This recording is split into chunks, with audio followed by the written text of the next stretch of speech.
नमस्कार दोस्तों। आज मेरे YouTube चैनल में फिर से आपका स्वागत है दोस्तों। आज हम प्रयोजनवाद को डिस्कस करेंगे। यहाँ पर लिखा है, देखिए, प्रयोजनवाद का अर्थ। प्रयोजनवाद का जन्म ग्रीक भाषा के प्रेगमा शब्द से हुआ है, जिसका अर्थ है क्रिया या किया गया कार्य। कुछ विद्वान प्रयोजनवाद को व्यवहारवाद या उपयोगितावाद आदि मानते हैं। ठीक है दोस्तों। इसके बाद प्रयोजनवाद या व्यवहारवाद के आधारभूत सिद्धांत हैं। देखिए, इनके आधारभूत सिद्धांत क्या कहते हैं। देखिए, नंबर पहला, यह बहुतत्ववादी सिद्धांत है। दूसरा, वास्तविकता प्रक्रिया निहित है इसमें। तीसरा, साधन को साध्य से अधिक महत्व दिया जाता है। चौथा, मानवीय प्रयत्न निर्णायक महत्व के हैं। चौथा, सत्य मानव निर्मित है। तो ये दोस्तों क्या थे, सिद्धांत थे। व्यवहारवाद या प्रयोजनवाद के क्या थे, सिद्धांत थे। तो अब हम डिस्कस करेंगे प्रयोजनवाद या व्यवहारवाद के शैक्षिक सिद्धांत। ठीक है, शिक्षा के क्षेत्र में क्या सिद्धांत दिया। नंबर पहला है दोस्तों, शिक्षा सामाजिक प्रक्रिया है। दूसरा क्या है, इसमें बालक की क्रियाओं एवं स्वप्रयत्नों पर बल दिया जाता है कि बच्चा खुद करके सीखेगा, तभी उसमें जो है विकास होगा और ज्ञान को ज़्यादा ग्रहण करेगा। तीसरा पॉइंट है दोस्तों, जीवन की ठोस परिस्थितियों को शिक्षा को आधार बनाया जाता है। जीवन की जितनी भी ठोस परिस्थितियां होती हैं उनको शिक्षा का आधार बनाया जाता है, इस शिक्षा सिद्धांत के अनुसार या प्रयोजनवाद के सिद्धांत के अनुसार। इसमें सामाजिक एवं भौतिक वातावरण पर बल दिया जाता है। ठीक है दोस्तों। इसके बाद प्रयोजनवादी शिक्षा सिद्धांत में निश्चयात्मक शिक्षा प्रयोग और अनुभव पर आधारित सामाजिक प्रक्रिया पर बल देती है। इसमें बड़ा इंपॉर्टेंट है दोस्तों कि ये जो है प्रयोग पर आधारित है। यहाँ पर सिद्ध प्रयोग पर आधारित है और अनुभव पर आधारित है। आदि चीज़ों को पाठ्यक्रम में या शैक्षिक सिद्धांतों में प्रयोजनवाद या व्यवहारवाद ने रखा। ठीक है। एक बार सामाजिक प्रक्रिया है, बालक की क्रियाओं स्वप्रयत्नों पर बल दिया जाता है, जीवन की ठोस परिस्थितियों को शिक्षा में आधार बनाया जाता है दोस्तों। इसमें सामाजिक एवं भौतिक वातावरण पर बल दिया जाता है। ठीक है। इसके बाद प्रयोजनवादी शिक्षा के उद्देश्य हैं दोस्तों, ये बड़े इंपॉर्टेंट हैं दोस्तों। ये क्या है, इसमें शिक्षा के उद्देश्य निश्चित ना होकर परिवर्तनशील होते हैं।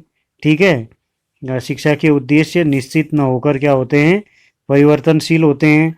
दूसरा, प्रयोजनवाद या जो है व्यवहारिकवाद सामाजिक कुशलता पर बल देता है। तीसरा पॉइंट है दोस्तों, गतिशील और लचीले में मस्तिष्क का निर्माण करना। गतिशील और लचीलेपन में, लिखने में थोड़ा मिस्टेक हुई है दोस्तों, मस्तिष्क का निर्माण किया जाता है। अर्थात पाठ्यक्रम में जो है शिक्षा के उद्देश्यों के अंतर्गत लचीलापन जो है होना चाहिए पाठ्यक्रम। ये प्रयोजनवादी इस बात पर बल देते हैं। नए मूल्य और आदर्शों का निर्माण होना चाहिए पाठ्यक्रम में या शिक्षा में। तो प्रयोजनवादी शिक्षा के अनुसार शिक्षण विधियां हैं, ये इम्पोर्टेंट है दोस्तों, मोस्ट इम्पोर्टेंट होगा दोस्तों ये। यहाँ पर देखिए, पहला है करके सीखने पर बल दिया जाता है इनकी शिक्षण विधियों में। अनुभव द्वारा सीखना, सीखने की प्रक्रिया में एकीकरण, और प्रमुख विधि है योजना विधि।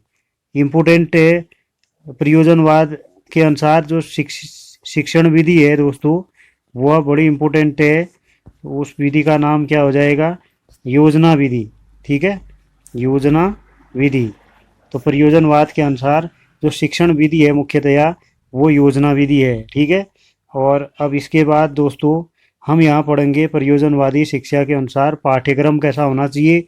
पाठ्यक्रम में उपयोगिता का सिद्धांत है दोस्तों, बालक की रुचि का सिद्धांत, सीखने की प्रक्रिया में एकीकरण।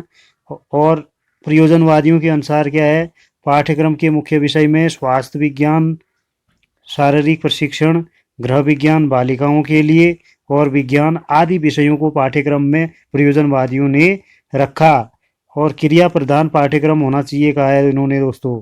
और बालक के अनुभवता का सिद्धांत, अर्थात पाठ्यक्रम में उन चीज़ों को रखा जाए जो अनुभव पर जो है बल देंगे या फिर करके सीखने पर बल देते हैं। ठीक है, करके सीखना इनके पाठ्यक्रम का जो महत्वपूर्ण हिस्सा है, करके सीखना।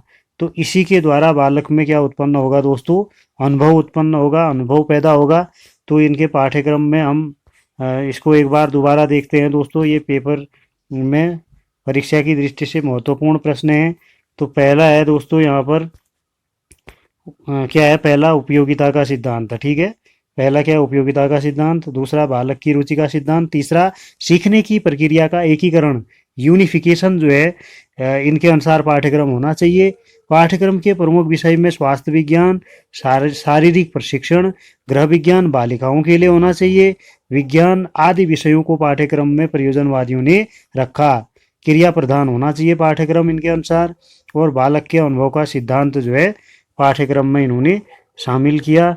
दोस्तों अभी के लिए इतना ही, बाकी मिलते हैं नेक्स्ट वीडियो में और उस पर हम प्रकृतिवाद या व्यवहारवाद पर आधारित बहुविकल्पी महत्वपूर्ण प्रश्न करेंगे दोस्तों। तो अभी के लिए इतना ही, धन्यवाद।